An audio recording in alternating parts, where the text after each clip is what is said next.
Assalamualaikum warahmatullahi wabarakatuh. Berjumpa kembali dengan saya Kang Restu. Apa kabar semuanya? Semoga kalian sehat, baik, dan tentunya dimudahkan segala urusannya oleh Tuhan Yang Maha Esa.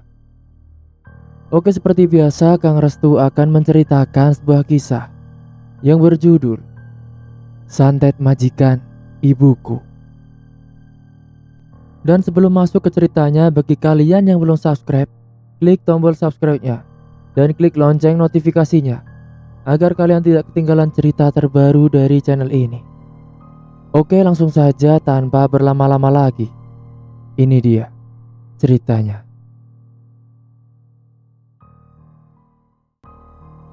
Dah, itu piring sama gelas nanti kau cuci ya. Aku mau pergi keluar dulu. Kamu jangan pulang dulu. Pulangnya nanti tunggu aku balik, ucap Bu Salma seorang majikan. Baik Nyonya, tapi maaf, kalau boleh tahu pulangnya jam berapa Nyonya? Tanya Bi Indah. Pasalnya dia juga harus memasak untuk makan anaknya di rumah. Ya itu bukan urusanmu. Kau tinggal tunggu saja di rumah. Jangan banyak nanya. Apa mau aku pecat? Ucap Bu Salma yang kesal. Iya Nyonya, baik. Maaf Nyonya, jawab Bi Indah mengalah. Bu Salma pun kemudian melenggang pergi meninggalkan Bi Indah begitu saja. Dia pergi dengan menggunakan mobilnya. Ya begitulah si Bi Indah yang bekerja sebagai pembantu di rumah Bu Salma demi memenuhi kebutuhan keluarganya. Namun Bu Salma ini selalu bersikap semena-mena pada Indah, bahkan terkesan merendahkan Bi Indah. Bu Salma yang merasa punya harta dan kaya, dia memandang remeh pada Bi Indah. Bahkan tak pernah sekalipun terucap kata maaf ataupun tolong saat mau menyuruh Bi Indah. Bi Indah mencoba bersabar. Hal itu demi dirinya mencari rezeki untuk memenuhi kebutuhan keluarganya. Dan seperti yang terjadi hari ini, Bi Indah yang aslinya sudah pulang pukul 3 sore. Namun karena menunggu Bu Salma pulang dulu, mungkin dia akan pulang telat. Berbeda dengan Pak Dirga, yakni suaminya Bu Salma. Dia memang seorang pengusaha kantoran dan jarang sekali di rumah karena harus keluar kota. Namun Pak Dirga masih menghormati Bi Indah daripada Bu Salma. Akan tetapi karena jarang di rumah, ya jadilah Bu Salma yang selalu menginjak-injak Bi Indah. Akhirnya Bi Indah pun memunguti piring dan gelas kotor yang berserakan di meja. Itu adalah bekas kumpul-kumpul teman Bu Salma tadi. Dia membawanya ke dapur lantas mencucinya. Dan berhubung pekerjaan rumah sudah selesai, Bi Indah mutusin untuk dudukan rehat di halaman belakang sambil meminum teh buatannya sendiri. Namun baru saja dia rehat, Silvi anaknya Pak Dirga dan Bu Salma baru saja pulang. Dan dia datang bersama kawan sekolahnya. Silvi pun berseru dari ruang depan. "Pembantu, cepat kesini!" ucap Silvi tak sopan. Ya begitulah sifat Silvi dan Bu Salma, memang tak jauh berbeda. Silvi yang lahir dari orang yang berada dan selalu dimanjakan bertambah pada sikapnya yang kurang sopan itu. Apalagi panutan yang dia tiru adalah Bu Salma, yang sikapnya juga seperti itu. Bi Indah pun bergegas menghampiri Silvi dan Silvi langsung berucap, "Lama banget sih, niat kerja gak? Buatin jus jeruk buat kami, buruan, gak pakai lama. Kulaporin mama, baru tahu rasa kamu," ucap Silvi diiringi dengan tawaan teman-temannya. Baik non." Dan setelahnya Bi Indah pun buru-buru bergegas ke dapur dan membuatkan pesanan yang Silvi minta. Bu Indah setiap hari harus bersabar mendengar kata-kata yang menyakitkan itu dari majikannya sendiri. Setelahnya Bi Indah pun mengantarkan jus ke Silvi dan teman-temannya. Dan dia kembali lagi ke halaman belakang. "Ini non, silahkan," ucap Bi Indah sambil meletakkan beberapa minuman dan camilannya. "Ya udah, sana pergi cepet." Segera Bi Indah pun bergegas pergi ke halaman belakang rumah. Sementara di ruang depan, kawan Silvi berucap, itu ibunya Manto kan? Bener gak sih?" "Iya, kamu bener. Dia emang jadi pembantu di rumahku." Anak sama orang tuanya sama-sama kucel, timbal Silvi. Lagian kenapa sih guru-guru pada demen sama Manto? Bahkan sampai memujinya. Padahal penampilannya kucel begitu, timbal Silvi lagi. Manto ini adalah anaknya Bi Indah yang ternyata satu kelas dengan Silvi. Meskipun Manto ini anak dari keluarga biasa saja, dia bertekad belajar tekun dan menjadi murid yang terpintar. Bukan hanya sekelas, namun dia paling tinggi nilainya di angkatan tahunnya. Memang Manto ini berniat untuk mendapatkan beasiswa agar bisa kuliah tanpa membebankan orang tuanya. Dan karena kepintarnya itulah, Silvi iri dengan Manto yang selalu dipuji-puji oleh gurunya. Dan singkat waktu, saat menjelang maghrib, Bu Salma baru saja pulang bersamaan dengan pulangnya teman-teman Silvi. Ruang depan pun berantakan lagi bekas sisa makanan Silvi dan kawan-kawannya. Bi Indah yang semestinya sudah pulang, dia malah disuruh berbenah lagi dan cuci-cuci lagi. Dia pun terpaksa melakukannya. Namun bukannya Silvi yang diperintahkan, malah Bu Salma ini menyalahkan Bi Indah karena rumah makin kotor. Padahal itu jelas-jelas ulah anaknya sendiri. Aduh, kamu ini gimana sih, Bi? Masa rumah kotor dan berantakan banget? Dari tadi kamu ngapain? Maaf Nyonya, tadi Non Silvi sama teman-temannya di sini dan mereka baru pulang. Jadi saya baru mau beres-beres. Kenapa kamu jadi nyalain anak saya? Udah sana, kamu beresin yang bersih, baru kamu boleh pulang. Baik Nyonya. Bi Indah sudah lelah sekali sebenarnya. Dia mencoba tetap kuat membersihkan ruangan itu yang kotor dan berserakan. Dia tetap sabar dan mencoba ikhlas dengan perlakuan majikannya itu. Dan singkatnya, usai selesai, Bi Indah pun akhirnya baru bisa pulang usai ba'da maghrib. Maaf Nyonya, saya mau permisi pulang. Semuanya sudah saya bereskan Nyonya. Ya sudah, sana. Akhirnya Bi Indah pun beranjak pulang ke rumah. Benar-benar Bu Salma tidak ada etikanya sama sekali. Dia tidak mengucapkan terima kasih atau apa-apa sama sekali. Jarak rumahnya memang tak terlalu jauh, hanya beda RT saja. Dan Bi Indah hanya naik sepeda untuk bolak-balik. Bi Indah mengayuh sepedanya dengan tergesa-gesa karena dia ingin cepat sampai di rumah. Setibanya di rumah, dia mendapati Manto sudah nunggu di depan teras rumah sederhananya. Dia khawatir pada ibunya karena kenapa baru pulang. Bi Indah pun meminta maaf karena dia tidak bisa memasak untuk makan Manto tadi. Assalamualaikum. Waalaikumsalam. Ibu, dari mana saja Bu? Kok jam segini baru pulang? Tidak seperti biasanya Bu, tanya Manto dengan cemas. Iya, maaf ya nak. Tadi ibu ada kerjaan tambahan, jadi ibu pulangnya agak telat. Ya ampun, memang Bu Salma itu kejam. Sudah nak, tidak usah dipikirkan. Ibu tidak apa-apa kok. Oh iya nak, maafin ibu ya. Ibu jadi tidak bisa masak buat kamu makan. Gak apa-apa Bu. Lagian tadi aku kebetulan sudah beli makan Bu, pulang kerja. Oh iya, ibu sudah makan belum? Sudah nak, tadi di sana. Tadi memang sebelum Bu Salma pulang, Bi Indah makan terlebih dahulu. Itu pun makanan sisa makanan majikannya tadi siang, daripada mubazir untuk dibuang. Manto pun tidak masalah karena dirinya sudah beli makanan tadi sepulang kerja. Memang meskipun masih sekolah SMP, Manto sepulang sekolah lanjut kerja sampingan di warung bakso milik Pak Haji Oka. Hitung-hitung untuk uang jajannya. Dan kebetulan Pak Haji Oka mau menerima Manto kerja paruh waktu. Akhirnya malam itu Manto dan Bu Indah makan bersama seadanya.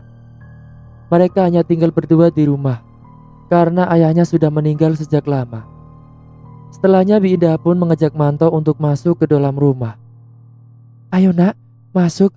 Ibu mau mandi dulu ya. Iya Bu. Akhirnya Bi Indah pun beranjak pergi ke kamar mandi sementara Manto duduk di ruang tengah sambil nonton TV dan merebahkan tubuhnya. Beberapa saat kemudian Bi Indah pun yang sudah selesai mandi langsung menghampiri Manto yang ada di ruang TV. Bi Indah pun duduk di sampingnya. Manto yang sedang rebahan langsung beralih duduk. Malam itu Manto berucap pada Bi Indah.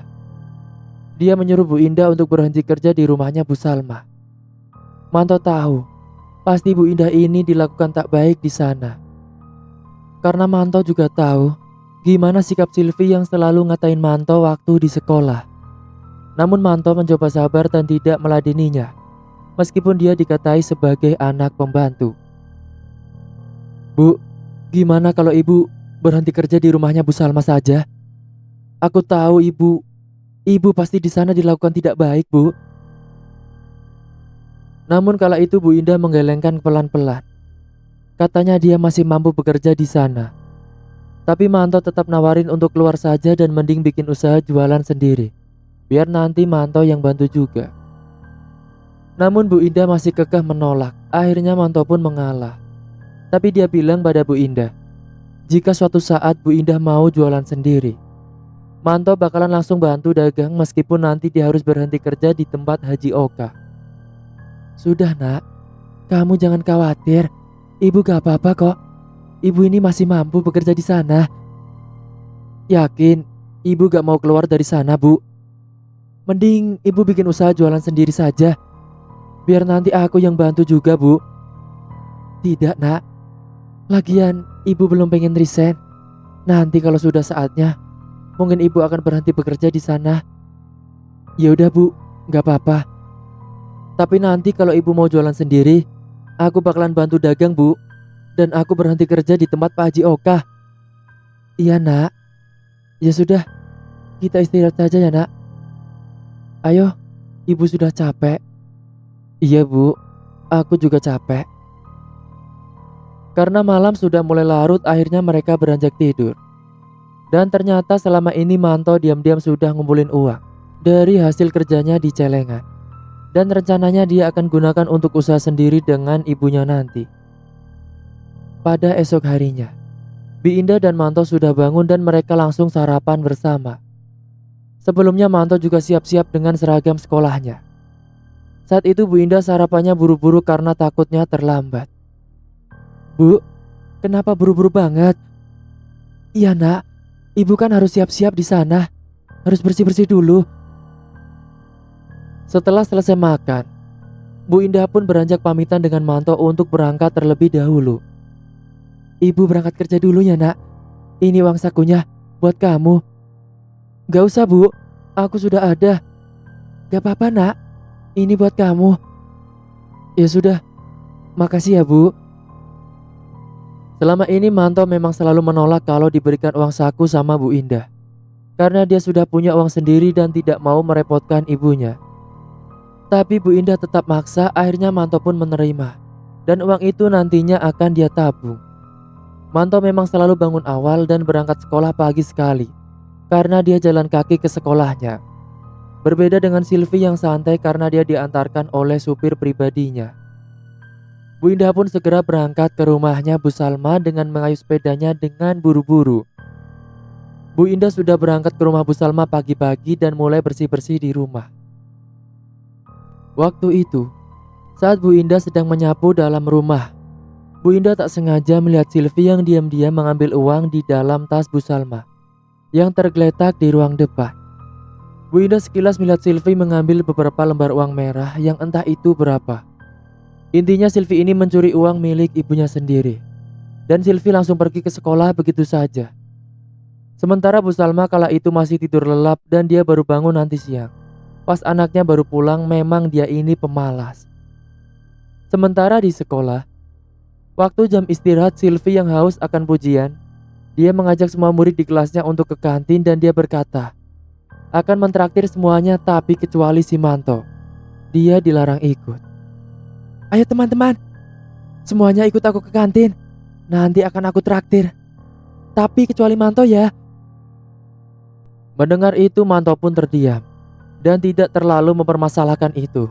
Karena memang dirinya di sekolah juga jarang jajan karena uangnya dia tabung. Manto pun saat itu tak masalah akan hal itu. Dia sudah terbiasa diperlakukan seperti itu.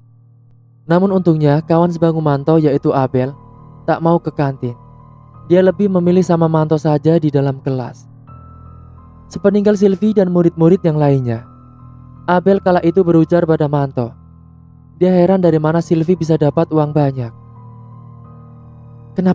kamu gak ikut ke kantin, Bel? Gak ah, males aku. Mending nemenin kamu aja. Udah sana, gak apa-apa. Ikut saja, gak usah mikirin aku. Gak apa-apa toh, emang aku juga males. Iya toh, itu Sylvie dapat uang banyak dari mana ya? Sampai bisa traktir sekelas? Tanya Abel. Namun Manto hanya berpikir mungkin dia minta dari orang tuanya. Karena secara dia anak orang kaya. Akan tetapi Abel merasa tetap curiga. Karena pasalnya gak mungkin uang saku Sylvie sebanyak itu kan. Namun Manto tidak terlalu peduli dan tidak memikirkan hal yang gak penting baginya. Ya jangan heran Bel, mungkin dia minta orang tuanya, kan dia anak orang kaya. Ah, tapi walaupun anak orang kaya, gak mungkin uang sakunya dia sebanyak itu toh. Sudahlah, biarkan saja, tidak usah dipikirin, gak penting juga Bel. Iya juga sih, yaudah, ayo kita jajan di depan sekolah saja toh. Gak lah Bel, kamu saja sana. Ayolah, masa aku sendirian sih toh? Ya udah deh, ayo. Kemudian Manto dan Abel pun memilih keluar sekolah untuk mencari jajan pedagang kaki lima yang biasa mangkal di sana. Pada siang harinya, ternyata Pak Dirga pulang ke rumah. Dia meminta tolong kepada Bi Indah untuk dimasakkan mie spaghetti yang sudah biasa stok di rumah. Biin, panggil Pak Dirga. Iya tuan, ada apa? Tolong buatkan saya spaghetti ya. Iya tuan, sebentar ya, saya buatkan dulu. Bi Indah pun bergegas menuju ke dapur dan menyiapkan permintaannya Pak Dirga. Bersamaan dengan itu, Bu Salma yang sudah bangun, dia mengambil tas yang ketinggalan di ruang depan. Namun Bu Salma terbelalak kaget saat dia melihat tasnya yang terbuka dan sudah hilang uang sekitar 2 juta.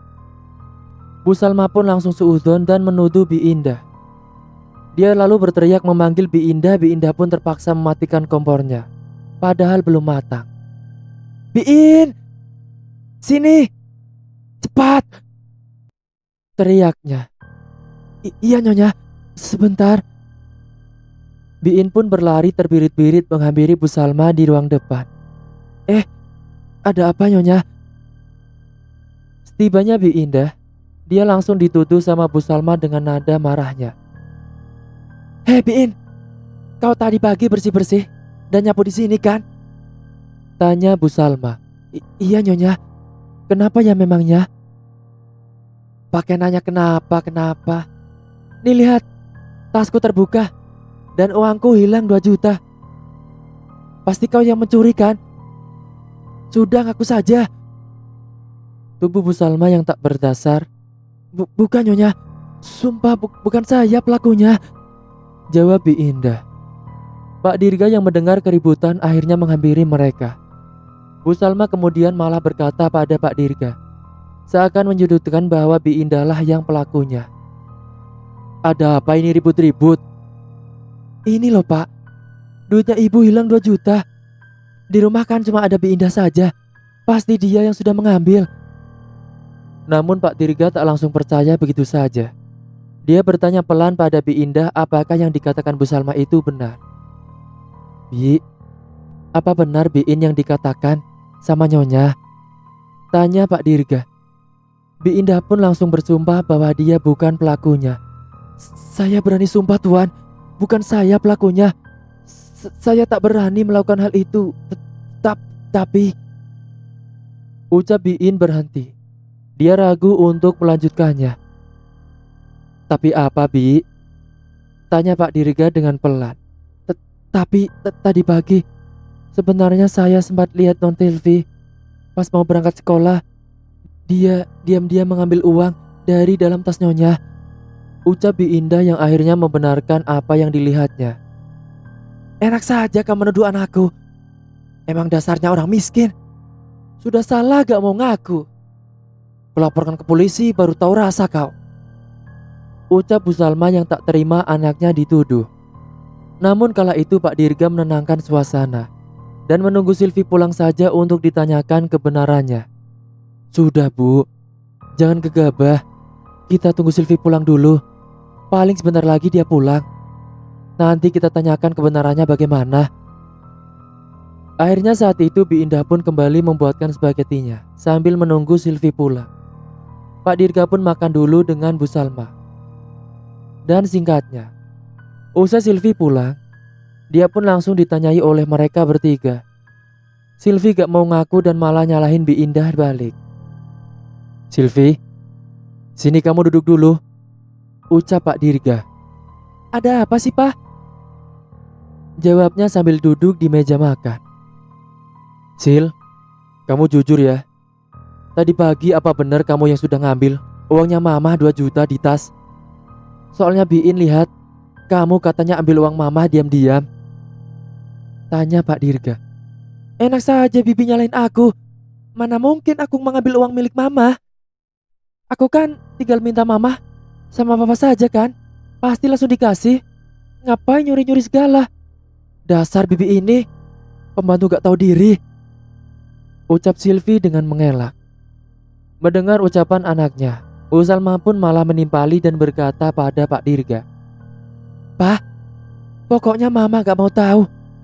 Mending pecat Biin sekarang juga, Pak. Atau kulaporkan kau ke polisi," ucap Bu Salma.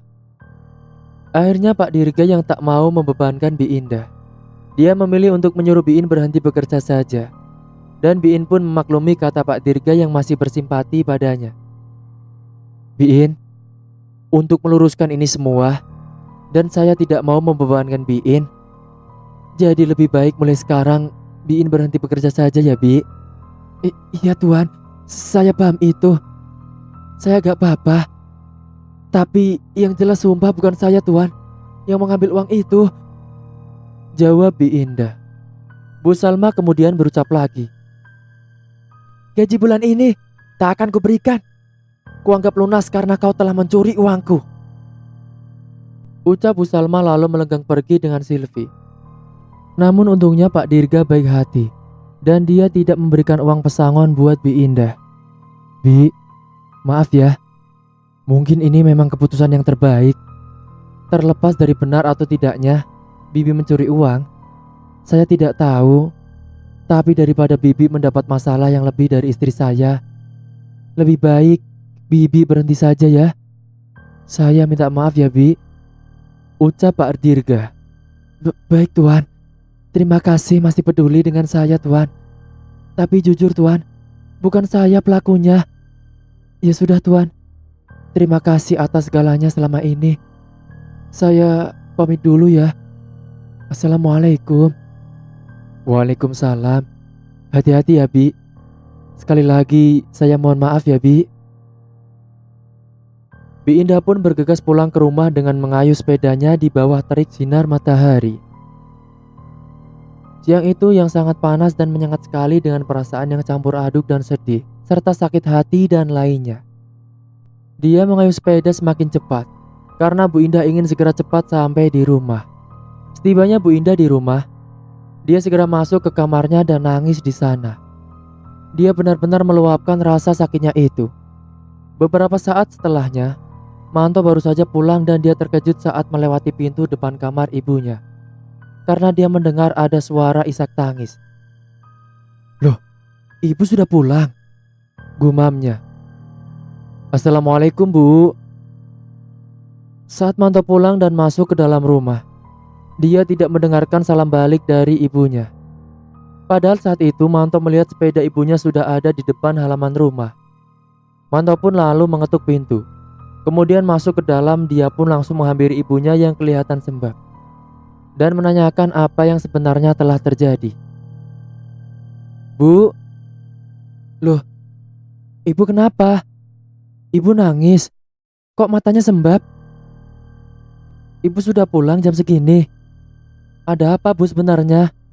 Cerita Bu sama aku Bu," cecar Manto. Bu Indah pun hanya menjelaskan dengan singkat kalau dirinya sudah tidak kerja lagi di sana karena dia sudah dipecat setelah dituduh mencuri. Ibu sudah tidak kerja lagi di sana, Nak." "Loh, emangnya kenapa Bu? Tadi pagi kan ibu berangkat." "Soalnya baru tadi ibu dipecat Nak, karena ibu dituduh mencuri uangnya Bu Salma. Padahal Ibu sudah bersumpah kalau bukan ibu yang mencuri. Tapi ibu tetap dipecat dan ibu gak digaji, nak. Astagfirullahaladzim. Tega banget Bu Salma. Aku percaya sama ibu kalau ibu gak mungkin mencuri. Manto marah mendengar penuturan Bu Indah. Dia tidak percaya kalau ibunya itu yang mencuri. Dan dia pun menduga kalau pasti ibunya dipermainkan di sana. Namun Manto tak ingin memperkeruh keadaan, dia pun memilih menenangkan ibunya dan menjaga ibunya untuk buka usaha sendiri. Sudah Bu, ibu gak usah sedih lagi ya. Nanti lebih baik ibu buka usaha sendiri aja. Bentar Bu. Manto kemudian beranjak sebentar dan kembali lagi. Dan dia memberitahukan tabungannya selama ini. Manto pun mengajak Bu Indah untuk buka warung saja. Toh Bu Indah masakannya juga enak. Bu Indah pun akhirnya mulai sedikit tenang dan akhirnya dia akan melakukan apa yang disarankan oleh anaknya itu. Ini Bu, aku sudah ada tabungan.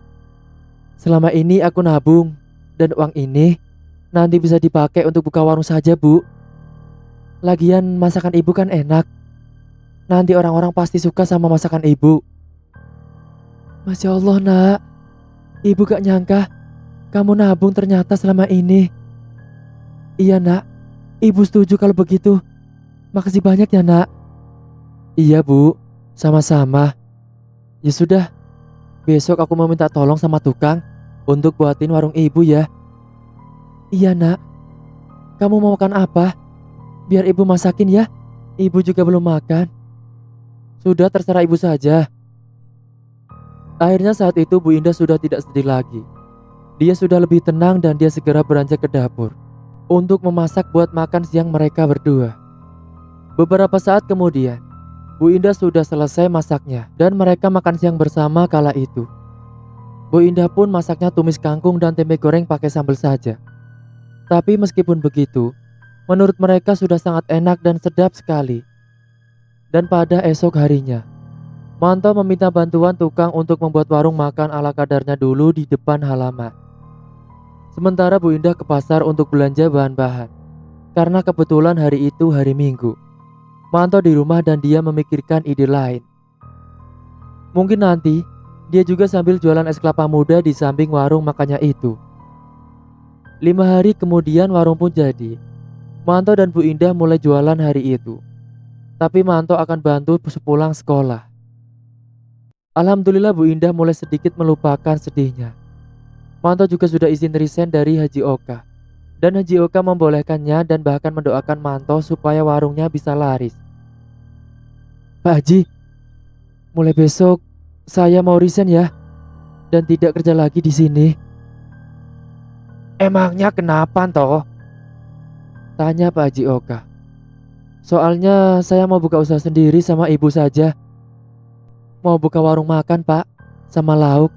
Sekalian saya juga mau jualan es kelapa muda. Oh begitu.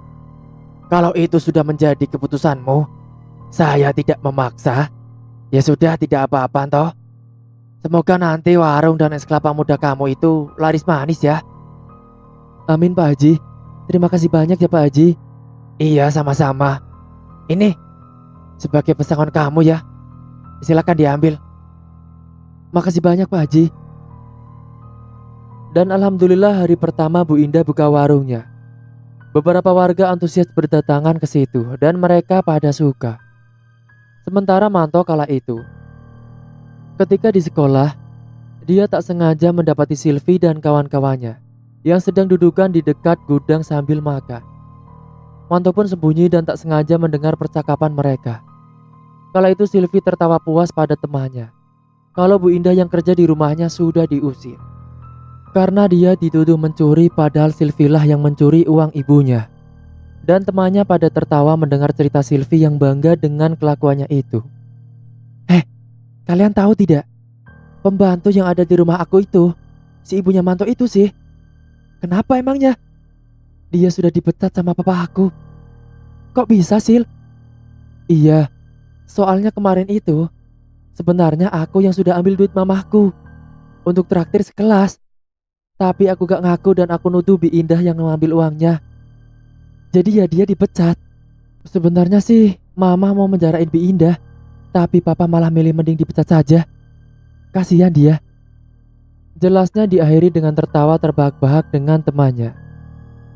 Manto pun marah, muak dan benci dengan Silvi, yang ternyata menjadi biang masalah untuk Bu Indah, yang membuatnya sampai sedih berlarut-larut. Dan dia pun akan membalasnya. Namun tidak sekarang, karena marah saat hanya akan membuat penyesalan. Manto pun punya ide yang lebih kejam untuk balas majikan dan anaknya yang bangsat itu. Siangnya, sepulang sekolah, Manto kemudian bantu-bantu di warung, lalu dirinya juga jaga lapak jualan es kelapa mudanya. Banyak warga yang antusias membeli dagangan ibunya dan dirinya. Dan alhamdulillah mereka untung banyak. Dan berhari-hari setelahnya, dagangan mereka tambah laris manis dan Bu Indah bersyukur karena usul Manto ternyata berhasil. Dan singkat waktu, suatu hari Manto memutuskan untuk menyelesaikan dendamnya. Dia pergi menuju ke sebuah tempat yang letaknya lumayan jauh dan dekat dengan alas. Tibanya di rumah tua, yang hanya berdiri sendiri di situ, Manto pun mengetuk pintu rumahnya. "Permisi mbah," ucap Manto. Suara pintu dibuka, dan muncullah kakek tua bernama Mbah Dodok yang ternyata adalah seorang dukun. Kakek tua itu menatap dengan seksama kedatangannya Manto yang masih bocah itu. "Ada apa kau datang ke sini?" "Saya mau menyantet seseorang, Mbah." "Anak baru kemarin sore sudah tahu santet? Ya sudah, ayo masuk." Akhirnya Manto dan Mbah Dodok pun masuk ke dalam. Setelah masuk ke dalam, Manto menuturkan hendak menyantet seseorang. Dan itu adalah ibu dan anaknya, yakni Bu Salma dan Silvi. "Coba jelaskan, kamu mau nyantet siapa?" "Saya mau nyantet ibu dan anak, Mbah. Mereka majikan ibu saya. Namanya Bu Salma dan Silvi. Mereka sudah membuat ibu saya sedih dan sudah memfitnah ibu saya. Apalagi sampai memperlakukan dengan buruk." Mbah Dodok mendengarkan penjelasan Manto sambil mangguk-mangguk paham. Pak Dirga tidak termasuk karena kata ibunya. Pak Dirga justru baik pada ibunya. Manto meminta membuat Bu Salma cacat permanen dan Silvi agar mengakui kesalahannya. Usai sepakat dengan harga, Mbah Dodok pun melakukan ritualnya. "Pokoknya, saya mau Bu Salma itu cacat permanen, Mbah, dan menderita selama hidupnya. Serta anaknya Silvi dibuat mengakui kesalahannya, Mbah, dan menderita pokoknya." "Kamu tenang saja. Tapi sebelumnya kamu harus bayar mahar terlebih dahulu. Maharnya dulu 2 juta. "Iya, Mbah. Tenang saja. Saya sudah bawa uangnya." Saat itu Manto membawa uang hasil tabungannya selama jualan, dan dia langsung memberikannya kepada Mbah Dodok. "Ini, Mbah, uangnya." "Kalau begitu, kita lakukan ritualnya sekarang." Akhirnya saat itu mereka pergi masuk ke dalam ruangan ritual yang ada di dalam rumahnya Mbah Dodok. Di dalam ruangan itu sudah ada beberapa sesajen dan juga kemenyan. Kemudian Mbah Dodok mulai membakar kemenyannya dan mulai berkomat-kamit membaca mantranya. Mbah Dodok akan membuat Bu Salma alami cacat lumpuh permanen. Sementara Silvi akan dibuat stres dengan teror sampai dirinya mengakui kesalahannya. Setelahnya Mbah Dodok mengambil boneka pocongan dan dia asapkan di atas kemenyan. Setelahnya boneka itu diikat kencang dengan tali sambil ditusuk-tusuk dengan jarum pada bagian kaki boneka itu. Sembari Mbah Dodok merapalkan mantranya dan menyebutkan nama Bu Salma. Manto yang melihat itu merinding, tapi dia mencoba melawan rasa takutnya. Sesaat kemudian, hembusan angin kencang masuk ke dalam ruangan ritual dan membuat hawa dingin. Setelahnya terlihat sebuah bayangan hitam di hadapan Manto. Dan bayangan hitam itu masuk ke dalam boneka pocongan itu. Kemudian lanjut ritual untuk Silvi. Kali ini Mbah Dodok mengambil boneka jerami dibakar di atas kemenyan, sambil dibacakan mantra dan disebut nama Silvi. Sesaatnya Manto melihat ada asap hitam yang masuk ke dalam boneka jerami yang terbakar itu. dan Mbah Dodok berkomunikasi dengan asap yang masuk itu. Namun Manto tidak tahu apa yang dibicarakannya. Dia hanya gemeteran dan merinding melihatnya. Ritual sudah selesai. Sekarang kamu pulang saja dan tunggu hasilnya. Baik Mbah, terima kasih banyak. Beberapa ritual pun dijalani dan ketika ritual sudah usai, Manto kemudian bergegas pulang ke rumah. Kalau begitu, saya pamit pulang dulu Mbah.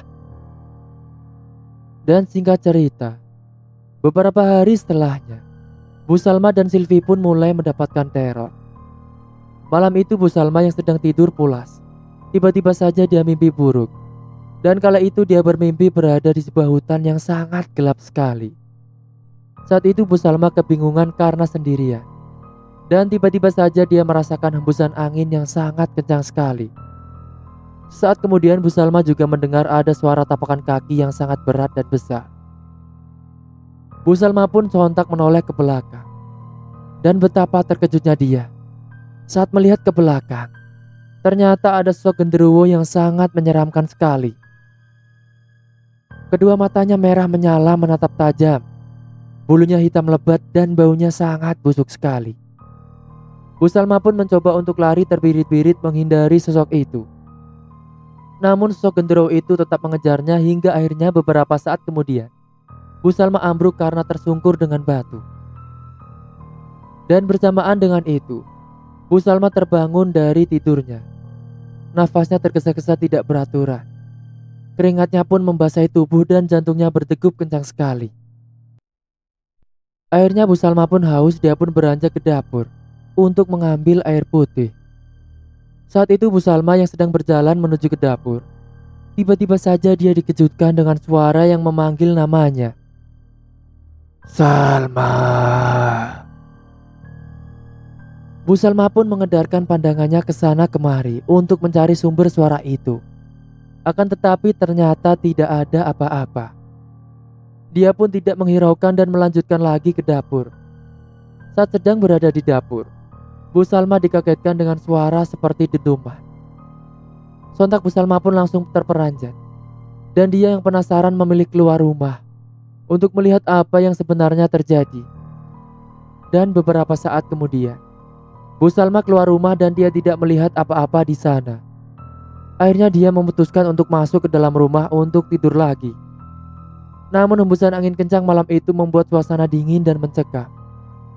Saat Bu Salma masuk ke dalam rumahnya, betapa terkejutnya dia melihat ada sosok tinggi besar yang sangat menyeramkan sekali.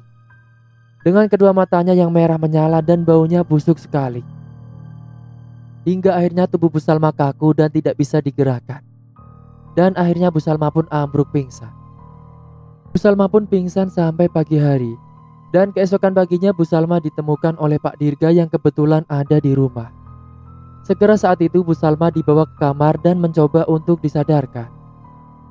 Beberapa saat kemudian Bu Salma pun akhirnya tersadar dari pingsannya. Dan setelahnya, Pak Dirga pamit mau berangkat ke kantor. Dan juga Silvi yang mau berangkat ke sekolah. Akhirnya Bu Salma di rumah sendirian.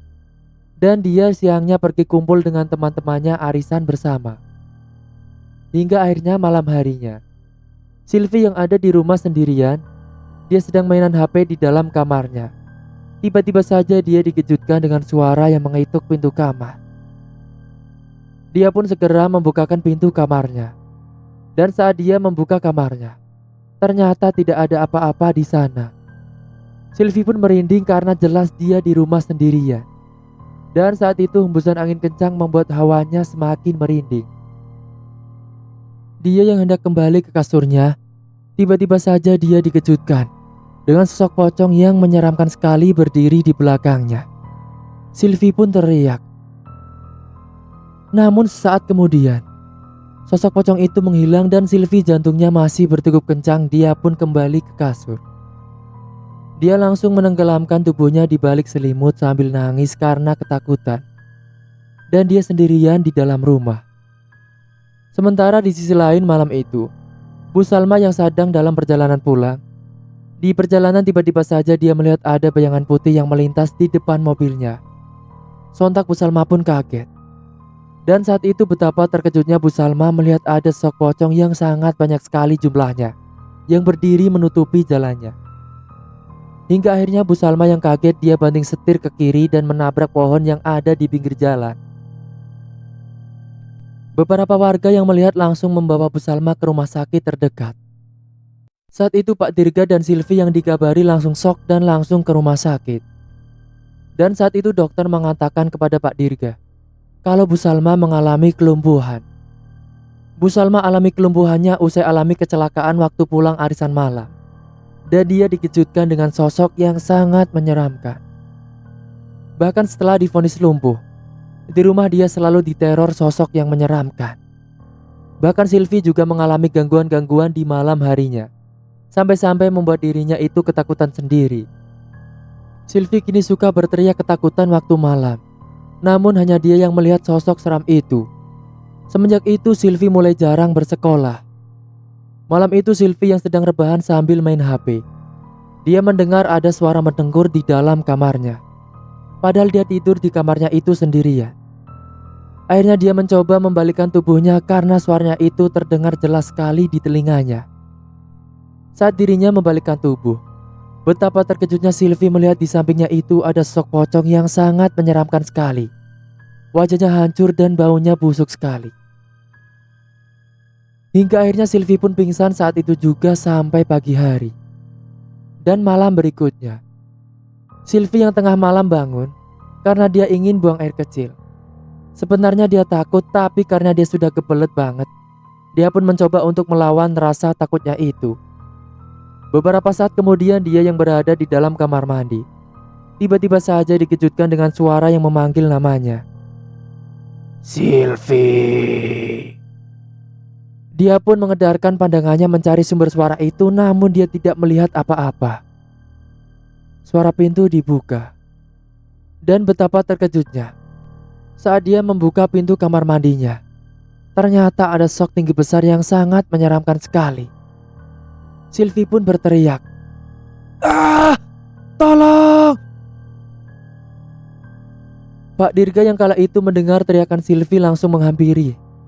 Dan saat Pak Dirga datang, sosok tinggi besar itu lalu menghilang. Akan tetapi Silvi masih terlihat nangis dan ketakutan sambil teriak-teriak sendiri. "Silvi, kamu kenapa nak?" Pak Dirga mencoba untuk menenangkan Silvi, namun dia masih tetap berteriak. Hingga akhirnya Silvi dibawa ke kamar dan mungkin karena capek dia ketiduran. Begitu juga dengan Bu Salma yang meskipun lumpuh di dalam kamarnya, dia selalu mendapatkan gangguan yang membuatnya ketakutan dan tidak tenang. Saat itu Bu Salma yang sedang ada di dalam kamar. Dia melihat ada bayangan putih yang melintas masuk dan bayangan putih itu berhenti di pojok kamarnya. Lalu perlahan terlihat ada sosok kuntilanak yang sangat menyeramkan sekali dengan wajahnya penuh darah dan baunya sangat busuk sekali. "Ah, pergi, pergi!" teriak Bu Salma. Pak Dirga menghampiri dan saat itu Pak Dirga tidak percaya dengan yang diucapkan oleh Bu Salma. "Sudah Bu, Ibu mungkin halusinasi saja. Mana ada kuntilanak. Mending Ibu tidur ya." "Beneran Pak, itu ada kuntilanak." Setelahnya Pak Dirga beranjak pergi dan tidak menghiraukan lagi. Memang setelah Bu Salma lumpuh, Pak Dirga tidak tidur lagi dengannya. Hal itu membuat Pak Dirga cemas hingga akhirnya mendatangkan seorang ustadz untuk mengecek anaknya. Usai Ustadz Farid didatangkan ke rumah, memang Ustadz Farid ini merasakan hawa negatif pada Bu Salma dan Silvi. Namun untuk kasus Bu Salma, dia tak bisa berbuat lebih. Bu Salma sudah dipastikan cacat seterusnya. Sementara Silvi, menurut penerawangan Ustadz Farid, dia itu diminta sosok yang mengganggunya untuk mengungkapkan kebohongan yang disembunyikannya selama ini. Dan Ustadz Farid menyuruh Silvi untuk menceritakannya sendiri pada orang tuanya jika ingin berhenti mendapat gangguan. Akhirnya karena tak mau diteror terus-terusan dan usai disudutkan Pak Dirga, Silvi pun akhirnya mengakui kalau dulu yang mencuri uang itu benar dirinya, bukan Bi Indah. Mendengar itu Pak Dirga pun marah sejadi-jadinya. Dirinya merasa bersalah sudah memecat Bu Indah dan membuatnya bersedih. Pak Dirga pun memarahi habis-habisan Silvi. Bahkan Bu Salma juga yang malah ikut menyudutkan Bi Indah dulu. Pak Dirga pokoknya tidak mau tahu. Silvi dan Bu Salma harus meminta maaf pada Bi Indah. Namun untungnya Pak Dirga kemudian ditenangin oleh Ustadz Farid. Dan Ustadz Farid juga menuturkan, insya Allah gangguan Silvi akan selesai setelah pihak korban sudah memaafkannya.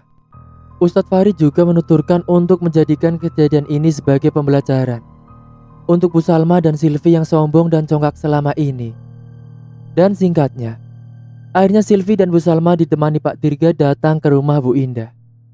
Di sana Bu Salma dan Silvi meminta maaf dan mengatakan yang sebenarnya. Manto yang kala itu di rumah.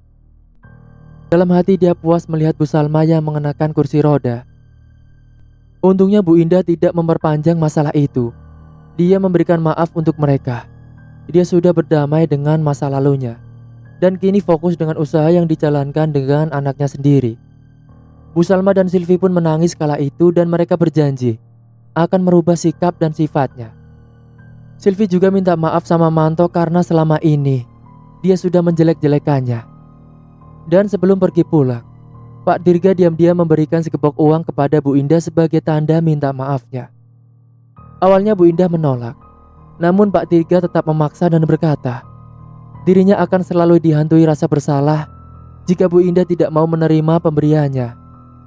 Akhirnya Bu Indah pun mengalah dan menerima uang dari Pak Dirga dan akan menjimanya dulu.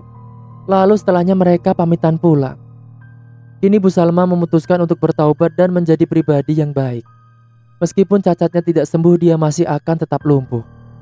Dan Silvi juga sudah berhenti diteror lagi dan dirinya merubah sikapnya di sekolah. Sementara Manto dan Bu Indah kini makin sibuk karena warungnya semakin ramai. Meskipun sederhana, mereka bisa mendapatkan keuntungan lebih dari dagangannya itu. Bu Indah bersyukur banget bisa mempunyai anak seperti Manto yang berbakti kepada kedua orang tuanya.